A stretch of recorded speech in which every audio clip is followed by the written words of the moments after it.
बहू बनी ड्राइवर। सीमा की साड़ी रवि से होती है। रवि को नशे की बुरी लत लगी होती है। एक दिन अरे माँ, मेरा एक साइड का शरीर काम नहीं कर रहा है। मैं आज खेतों में कैसे जाऊंगा?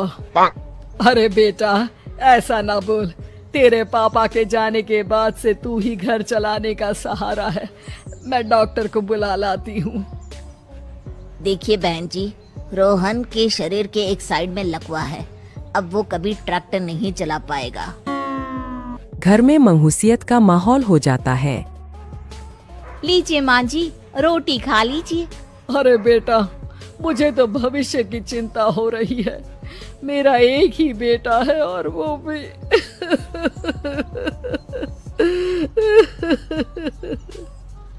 माँ जी, आप चिंता न करें। जब तक ये बीमार है मैं खेत जाकर काम कर लिया करूँगी। वैसे भी नशे के कारण इनका शरीर काफी कमजोर हो गया है।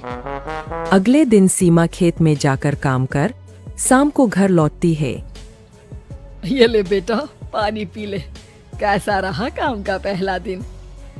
माँ जी, काम तो ठीक है, लेकिन मैं अगर ट्रैक्टर चलाना सीख लूँ ना तो काम और भी आसान हो जाएगा। अरे बेटा, दुनिया क्या कहेगी कि औरत होकर ट्रैक्टर चला रही है। माँ जी, या तो हम दुनिया देख ले या अपना घर, कोई बात नहीं। जब ये ठीक हो जाएंगे तो सब ठीक हो जाएगा। अरे बहू, जरा बाहर तो आना। जी माँ जी। बहू, तेरे मामा जी आए हैं, तूने बुलाया था ना? हाँ माँ जी, वो मामा जी ना आज से मुझे ट्रैक्टर चलाना सिखा। सीमा मामाजी से ट्रैक्टर चलाना सीखती है। वो मन लगाकर खेतों में काम करती है। और एक दिन माँ जी, पता है इस बार पूरे गांव में सबसे ज्यादा फसल का उत्पादन हमारे खेतों में हुआ है। इस साल तो खूब पैसे आएंगे। हाँ। सास खुश नहीं होती है। वो चुपचाप वहाँ से जाने लगती है। तभी सीमा उसे रोक लेती है। क्या हुआ माँ जी, आपको खुशी नहीं हुई? बेटा, आज डॉक्टर साहब बोल रहे थे कि रोहन के ठीक होने के लिए 5 लाख रुपए की जरूरत है। समझ नहीं आ रहा क्या करूं। सीमा शांत हो जाती है। अगले दिन सास सीमा के पास आती है। बेटा, ये मेरे गहने हैं। इसे अपने गहनों के साथ जोड़कर सुनार को दिया। जितने पैसे हो ले आ। डॉक्टर को आज ही देने हैं। सीमा अपने गहने और सास के गहनों को लेकर दुकान में बेचकर पैसे लेकर घर आ जाती है। माँ जी, सिर्फ 3 लाख रुपए का ही इंतजाम हो पाया है। बाकी के पैसे कैसे आएंगे? बेटा, अब तो एक ही चारा है, हमें जमीन भी बेचनी पड़ेगी। माँ, खेत बेच देंगे तो खाएंगे क्या? अरे बेटा, कोई दूसरा चारा भी तो नहीं है। रोहन ठीक हो जाए तो वो मेहनत करके इससे भी बड़ी जमीन ले लेगा। सास बहू मिलकर खेत भी बेच देते हैं। अब पूरे पैसे लेकर सास डॉक्टर के पास जाती है।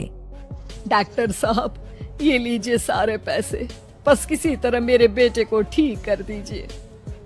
आपका बेटा ठीक तो हो जाएगा, लेकिन 6 महीने का समय लगेगा। सास बहू सोच में पड़ जाते हैं कि अब तो कोई जारिया भी नहीं रहा जहाँ से उन लोगों की कमाई हो। अब कमाएंगे नहीं तो खाएंगे क्या? माँ जी, मेरे माता पिता ने लड़की होने के कारण मुझे ज्यादा पढ़ाया लिखाया नहीं, लेकिन ट्रैक्टर चलाना सीखकर मैं कुछ काम करने के लायक तो हो ही गई हूँ। अरे बेटा, ट्रैक्टर अब कहाँ चलाएगी? खेत तो बिक गए हैं। माँ जी, मैं किसी और के खेतों में दिहाड़ी में काम कर लूंगी। कुछ तो पैसे आएंगे ही ना। कहकर सीमा काम करना स्टार्ट कर देती है। जैसे तैसे उन पैसों से गुजारा चल ही रहा था। माँ जी, पास के अस्पताल से मुझे नौकरी के लिए ऑफर आया है।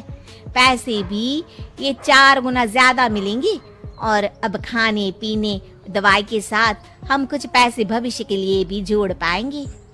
लेकिन काम क्या है बहू? माँ जी, मुझे अस्पताल की एम्बुलेंस चलानी है। अरे, तू तो मेरी बहू नहीं, बेटा है। बेटा, जरूर जा बेटा। और हाँ, तूने पूरे गांव में एक मिसाल कायम कर दिया कि हर काम हर कोई कर सकता है। उनके लिए लड़की या लड़का होने की कोई जरूरत नहीं।